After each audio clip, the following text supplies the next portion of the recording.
Hello aspirants, welcome to जीएसइन। आज हम लोग फंडामेंटल राइट्स का तीसरा लेक्चर लेके आए हैं। सबसे पहले तो बहुत बहुत सॉरी कि ये लेक्चर लाने में हमारा बहुत टाइम लग गया। कुछ प्रॉब्लम्स चल रहे थे, इसकी वजह से हम टाइम पे लेक्चर्स नहीं ला पाए। हम अब कोशिश करेंगे, अब तो रिजल्ट भी आ चुका है प्रीलिम्स का, तो हम कोशिश करेंगे कि अब रेगुलर लेक्चर्स डाले जाएं। ओके, तो फंडामेंटल राइट्स का तीसरा लेक्चर, 2 लेक्चर हमने पहले कर लिया है। फंडामेंटल राइट्स के बारे में पूरा डिस्कस कर लिया है, फंडामेंटल राइट्स क्या है। उसके बाद है ना, उसी में हम लोगों ने आर्टिकल 21 का स्कोप भी देख लिया था, स्कोप ऑफ आर्टिकल 21। ये पहला लेक्चर था। दूसरे लेक्चर में हम लोगों ने article 19 freedom of speech and expression को पूरी तरह से किया, उसका स्कोप कितना है हम उसकी बात किए। ये क्वेश्चन आ चुका है, ये क्वेश्चन भी आ चुका है। अब हम लोग तीसरा लेक्चर लेके आए हैं, fundamental rights have been given by one hand but taken away by another, critical discussion.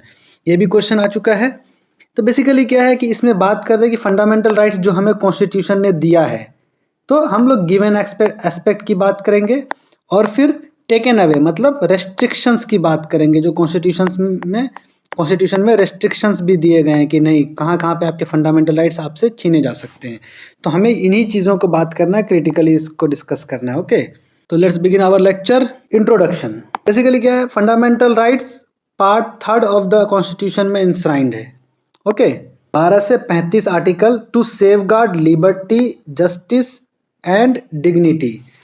मतलब कि फंडामेंटल राइट्स इंडिविजुअल रिस्पेक्ट को प्रोटेक्ट करती है, सबको इक्वल ट्रीट करती है और गवर्नमेंट को लिमिट करती है। फंडामेंटल राइट्स का मेनली ये 3 पर्पस ध्यान में रखिएगा। ओके, इंडिविजुअल रिस्पेक्ट को प्रोटेक्ट करना, जो बोलते हैं लिबर्टी को, डिग्निटी को, और इक्वल, सबको इक्वल ट्रीट करना, इक्वलिटी प्रोवाइड करना, और तीसरा है गवर्नमेंट को लिमिट करना।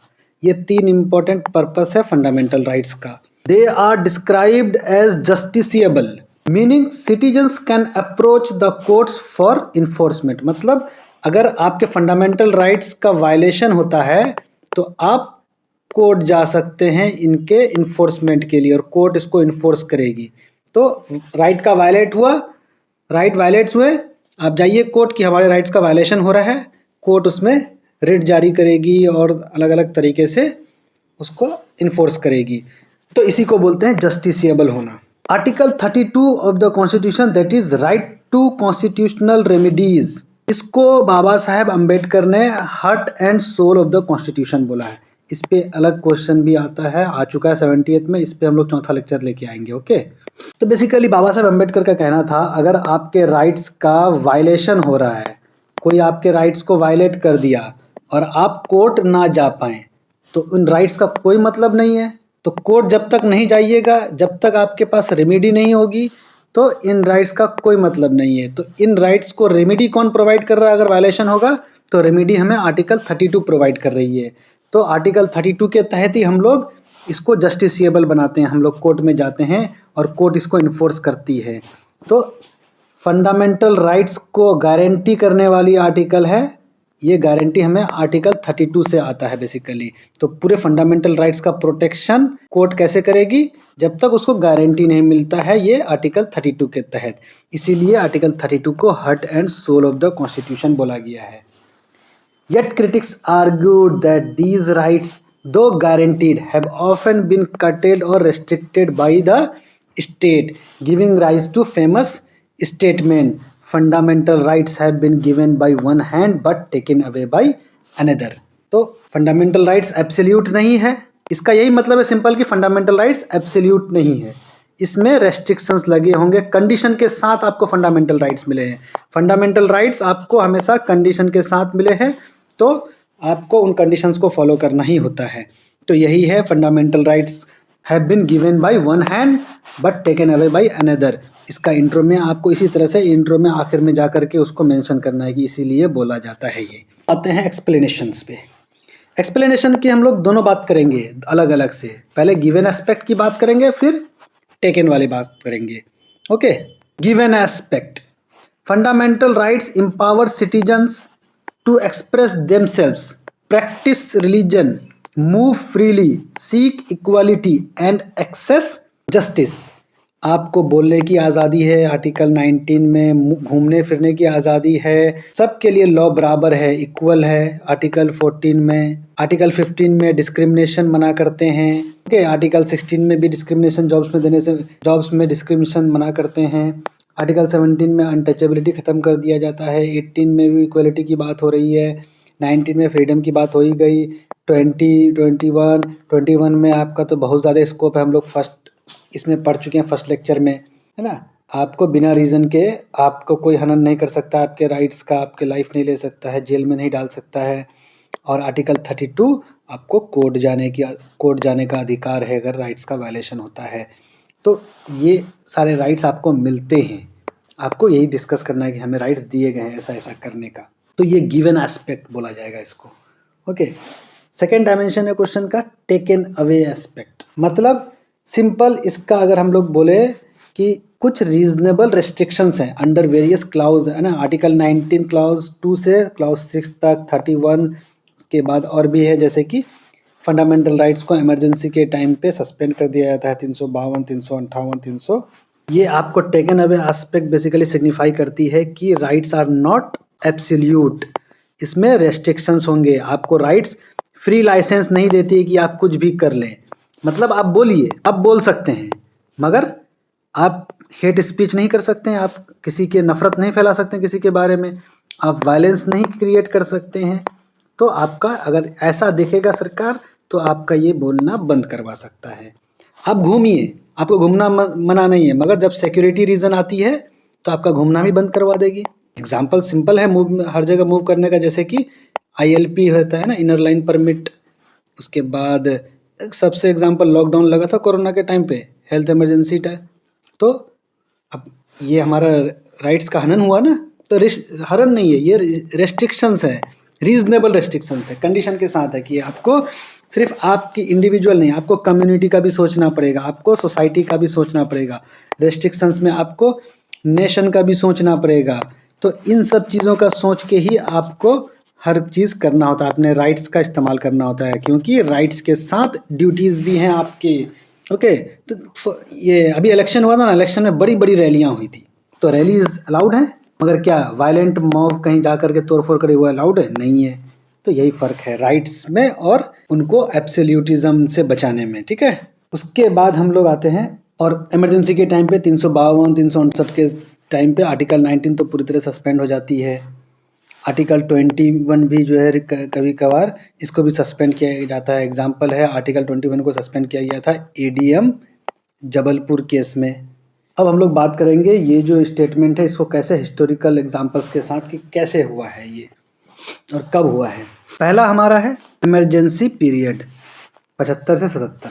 Fundamental rights under article 19 and 21 were suspended, political opponents were jailed without trial, press censorship was imposed. इसको इमरजेंसी के टाइम पे लोगों को बिना केस के ही जेल कर दिया गया था, और न्यूज़पेपर के जितने भी हेडलाइंस होते थे, कुछ होते थे, सब गवर्नमेंट अप्रूव करती थी। गवर्नमेंट अप्रूव करने के बाद ही न्यूज़पेपर हेडलाइंस बनेंगे, तो प्रेस सेंसरशिप भी लग गया था। तो बेसिकली फ्रीडम ऑफ स्पीच क्या हो गया? Zero. Freedom of speech zero. Democracy pause हो चुकी थी, इलेक्शन 2 साल के लिए टल चुका था, बारी बारी से, एक बार में 2 साल के लिए नहीं। लिबर्टी भी सबकी छीनी जा चुकी थी, लिबर्टी भी ज़ीरो, सबको जेल में डाल दिया गया। उसके बाद है प्रिवेंटिव डिटेंशन लॉज। तो maintenance of internal security act MISA allowed detention without trial. Preventive detention का मतलब होता है कि क्राइम अभी हुआ नहीं है, मगर क्राइम हो सकता है और शक है कि वो क्राइम आप कर सकते हैं, इसलिए आपको जेल में डाल देंगे प्रिवेंशन के तौर पे। तो इसी को बोलते हैं प्रिवेंटिव डिटेंशन लॉज। तो लिबर्टी आपकी छीनी जाएगी, प्रिवेंशन के नाम पे आपकी लिबर्टी छीन ली जाती है, रेस्ट्रिक्ट हो गया। आज ये MISA का तो है, ये है। आज के एग्जाम्पल में अगर हम लोग बोले तो NSA लग जाता है, नेशनल सिक्योरिटी एक्ट, या फिर UAPA लग जाता है। ये भी क्या है? प्रिवेंटिव डिटेंशन लगता है बहुत लोगों पे। ये सेमी कॉन्सेप्ट पे काम करती है सारी। हालांकि आर्टिकल 22 आपको प्रोवाइड करती है, सेफगार्ड करती है आपको जेल से बचाने के लिए, राइट टू लिबर्टी के तहत, मगर ये प्रिवेंटिव डिटेंशन में इसके कुछ रेस्ट्रिक्शंस दिए गए हैं, okay. Restrictions under article 19। Article 19 में भी कुछ रेस्ट्रिक्शंस दिए गए हैं। तो 19 क्लॉज 1 में जो दिया गया आपको जितने भी राइट्स वो कर्टेल हो सकते हैं अगर पब्लिक ऑर्डर, डिसेंसी और मॉरलिटी इन चीज़ों का ध्यान रखा जाए। सिक्योरिटी और पब्लिक हेल्थ, तो बेसिकली क्या है कि नेशनल सिक्योरिटी हो गया, पब्लिक ऑर्डर हो गया, डिसेंसी हो गई, मॉरलिटी हो गई, डिफेमेशन हो गया, कंटेम्प्ट ऑफ कोर्ट हो गया, इन बेसिस पे आपके आर्टिकल 19 पे रोक लगती है। तो उसी की बात हो रही है, रेस्ट्रिक्शंस अंडर आर्टिकल। उसके बात करेंगे land acquisition and right to property. पहले क्या था, आर्टिकल 31 के तहत राइट टू प्रॉपर्टी हमारा फंडामेंटल राइट था। फिर आया जमींदारी सिस्टम को ख़त्म करने की बात आई, तो उस टाइम पे कोर्ट भी गए लोग, तो उसी में आगे केस बढ़ता है और आखिर में जो है 44th अमेंडमेंट एक्ट 1978 के तहत इसको हटा करके फंडामेंटल राइट से आर्टिकल 300A में लेके आ गया और इसको सिर्फ सिंपल लीगल राइट बना दिया गया। तो इससे हमें क्या पता चलता है कि लेजिस्लेशन के तहत आपके फंडामेंटल राइट्स को चेंज भी किया जा सकता है, हटाया भी जा सकता है, हटा करके सिंपल राइट बनाया जा सकता है। तो ये एक बहुत बड़ा टेकन अवे एस्पेक्ट है कि फंडामेंटल राइट को निकाल के आपका फंडामेंटल राइट को क्या चेंज कर दिया, ऑर्डिनरी राइट बना दिया। तो ये टेकन अवे एस्पेक्ट में सबसे इंपॉर्टेंट एग्जांपल है, इसको ज़रूर डालिएगा। तो shows that guaranteed rights can be taken away legislatively though still enforceable under ordinary law। enforceable है ऑर्डिनरी लॉज के तहत मगर फंडामेंटल राइट्स के तहत नहीं है। तो बेसिकली राइट क्या हो गए यहाँ पे, वीकर हो जाते हैं। तो हम बात करेंगे किस तरह से ये टेकन अवे एस्पेक्ट और गिवन वाले में दोनों में जुडिशियरी ने कैसे बैलेंस बनाया है। तो जुडिशियरी के बैलेंस में हम लोग देखेंगे courts have interpreted fundamental rights dynamically to protect citizens even against arbitrary restrictions. Supreme court अक्सर गवर्नमेंट को लिमिट करती है। आपके राइट्स का हनन होता है, आप सुप्रीम कोर्ट जाइए, हाई कोर्ट जाइए, सुप्रीम कोर्ट जाइए और वो आपके राइट्स को इन्फोर्स करने की कोशिश करती है। और सीधा एग्जांपल है Maneka Gandhi versus union of India 1978। Basically Maneka Gandhi का जो पासपोर्ट छीन लिया गया था और बाहर जाने से मना कर दिया गया था, तो उसी में ये आया कि कानून जो भी बनता है प्रोसीजर इस्टेब्लिश्ड बाय लॉ है, तो ये फेयर, रीजनेबल और जस्ट होना चाहिए। ये नहीं कि पार्लियामेंट में सही तरीके से वोटिंग करके कानून बन गया तो वो ज़रूरी नहीं है कि वो उसी को माना जाए। कानून का मतलब वही था ना, पहले सिंपल था कि पार्लियामेंट में लोग गए, एमपीज़ गए या स्टेट असेंबली में एमएलएज गए, ये लोग कानून बनाए, वोटिंग दे करके सर्वसहमति से तो कानून बन जाता है, तो उसको कानून मान लिया जाएगा कि कानून बनाने के लिए सरकार ने बनाया है, पार्लियामेंट से पास हो गया। मगर मेनका गांधी केस में सुप्रीम कोर्ट ने बोला ये जो प्रोसीजर इस्टेब्लिश्ड बाय लॉ है, सिर्फ प्रोसीजर को फॉलो करना नहीं है, इसमें प्रोसीजर, ये लॉज जस्ट होना चाहिए, फेयर होना चाहिए और रीजनेबल भी होना चाहिए। तो बेसिकली मेनका गांधी केस में लिबर्टी को ब्रॉड कर दिया गया, लिबर्टी जो हमें मिली है इसके स्कोप को बढ़ा दिया गया था मेनका गांधी केस में। दूसरा है केशवन आनंद भारती केस 1973। फिर से पार्लियामेंट को लिमिट किया कि आपको हक है अमेंड करने का, मगर आप basic structure of fundamental rights उनको अमेंड नहीं कर सकते, उनको नहीं हटा सकते। कुछ बेसिक फीचर्स हैं, इसी केस में ये डॉक्ट्रिन आया था, डॉक्ट्रिन ऑफ बेसिक स्ट्रक्चर के अंदर में, तो उन फीचर्स को आप नहीं हटा सकते हैं। उसके बाद उन्नीन कृष्णन में राइट टू एजुकेशन की बात आई। कोर्ट ने आर्टिकल 21 को और एक्सपेंड किया और बोला एजुकेशन नहीं होगा तो लाइफ में डिग्निटी नहीं होगी, डेमोक्रेसी भी वीक हो जाएगी। तो एजुकेशन इज़ इम्पॉर्टेंट, इसलिए राइट टू एजुकेशन को, क्योंकि एजुकेशन ही लिबर्टी और डिग्निटी प्रोवाइड करती है और आर्टिकल 21 में डिग्निटी बोला गया है, तो राइट टू एजुकेशन को भी आर्टिकल 21 में इंक्लूड कर दिया गया। रिसेंटली 2017 में पुट्टा स्वामी केस में, इसमें प्राइवेसी को भी फंडामेंटल राइट में बताया गया आर्टिकल 21 में कि आपके प्राइवेसी का हनन नहीं होना है। तो सरकार में लिमिट कर रही है, जितने भी जुडिशियल प्रोनाउंसिएशन है ये क्या कर रही है, गिवन एस्पेक्ट को बढ़ा रही है। हमने हिस्टोरिकल एग्जांपल्स देखा, टेकन एस्पेक्ट ज़्यादा थी और जुडिशियल प्रोनाउंसिएशन में हमारा गिवन एस्पेक्ट ज़्यादा स्ट्रेंथन हो रही है। तो जहाँ लिया जा रहा है तो हमें मिल भी रहा है राइट्स को अच्छे से। ओल्गा टेलिस, इसमें लाइवलीहुड की बात की गई कि livelihood is the fundamental right. तो बेसिकली हमें इससे ये समझ में आता है जुडिशरी हमारे लिए एक शील्ड का काम कर रही है, shield against state power. State अपना आर्बिट्ररी पावर यूज़ नहीं कर सकती है क्योंकि जुडिशरी हमारे सामने शील्ड के तौर पे खड़ा है, कैप्टन अमेरिका। नाउ हम लोग अब इसको क्रिटिकली एनालाइज करके एक डायमेंशन डालेंगे तो पहला हमको इससे क्या समझ में आ रहा है, गिवन एस्पेक्ट और टेकन एस्पेक्ट को हम लोगों ने देखा दोनों तरह से। एक तो गिवन एस्पेक्ट देखा हमने, कॉन्स्टिट्यूशन ने कैसे हमें दिया है और कैसे ले लिया है। फिर हमने हिस्टोरिकल एग्जाम्पल्स के तहत देखा किस तरह से हमसे राइट्स छीनी गई हैं।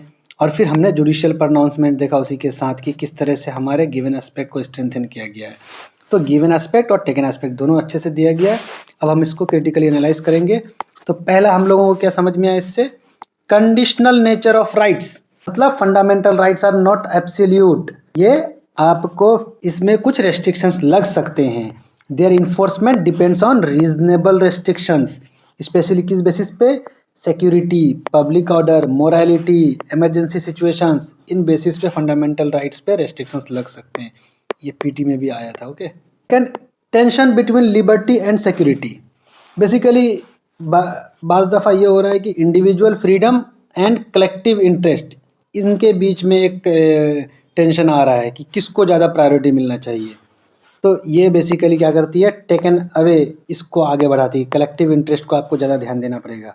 तो टेकन अवे एस्पेक्ट को मजबूत करती है जब भी लिबर्टी और सिक्योरिटी की बात आती है।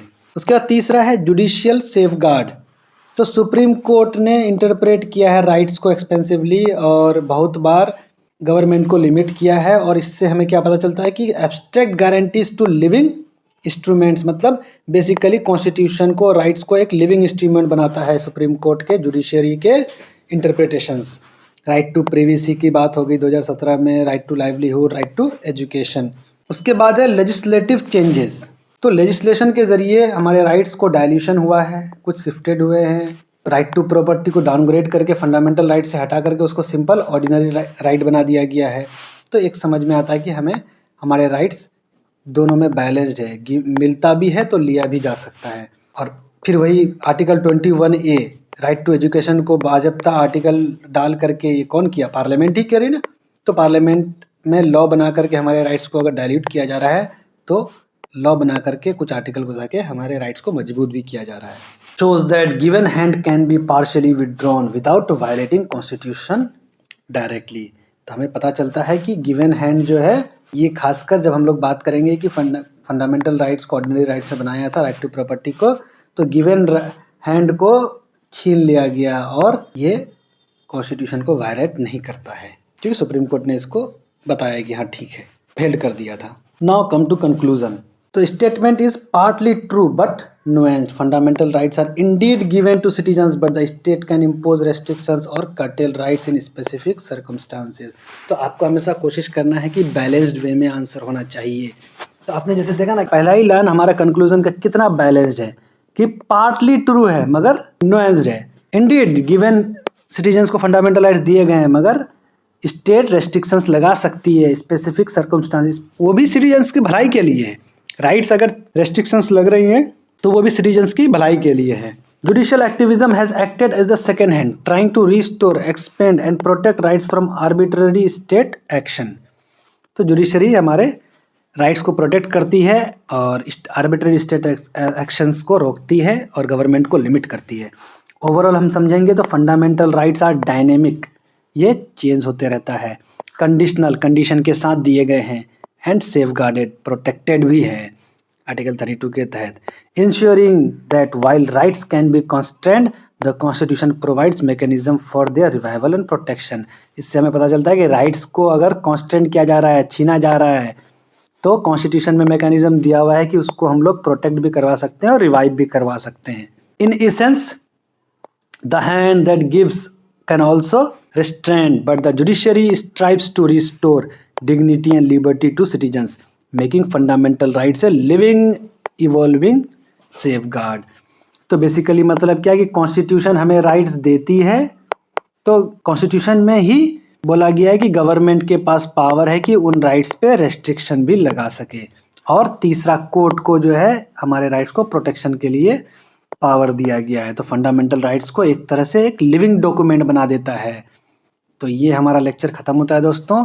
नेक्स्ट लेक्चर हम लोग लेके आएंगे आर्टिकल 32 पे, इम्पोर्टेंट है, पिछले बार शॉर्ट में आया था और हो सकता है कि लॉन्ग में भी आ जाए।